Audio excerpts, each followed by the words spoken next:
વિજ્ઞાન અને ટેકનોલોજી. વિજ્ઞાન જ્યારે વ્યવહારમાં પ્રયોજાય છે ત્યારે તે ટેકનોલોજીનું સ્વરૂપ ધારણ કરે છે. વિજ્ઞાનના સિદ્ધાંતોને આધારે ઉદ્યોગોની ભૂમિકા તૈયાર થાય છે. ઉદ્યોગો તેમની જરૂરિયાત મુજબ ઉત્પાદનની ગુણવત્તા વધારવા માટે સંશોધન અને વિકાસનો આશ્રય લે છે. તેમાંથી ઉપયોગી ટેકનોલોજીનો વિકાસ થાય છે. હાલના તબક્કે લેસર, અવકાશ ટેકનોલોજી, ન્યુક્લિયર વિખંડન તેમજ બાયોટેકનોલોજીનો વિકાસ અને ઉપયોગ પૂરબહારમાં થઈ રહ્યો છે.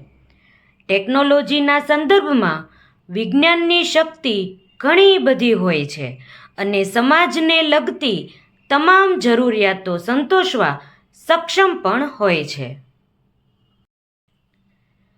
વિજ્ઞાનમાંથી ટેકનોલોજી અને ટેકનોલોજીમાંથી ઉપકારક પ્રયુક્તિઓનો માર્ગ સમાજ માટે સીધો ને સરળ નથી. વિજ્ઞાનની શોધો આધારિત પ્રયુક્તિઓ સમાજની દરેક વ્યક્તિ સુધી પહોંચતા સદીઓ લાગે છે. ટેકનોલોજીના ઘણા પ્રકારો છે. અત્યારે આપણે અવકાશ ટેકનોલોજીની વાત કરીએ તો અવકાશ ટેકનોલોજીએ આખી દુનિયાને સાંકડી બનાવી દીધી છે. કૃત્રિમ ઉપગ્રહોને આધારે સંદેશા વ્યવહાર સરળ બન્યો છે. પૃથ્વીના પેટાળના ખનિજોની ખોજ શક્ય બની છે.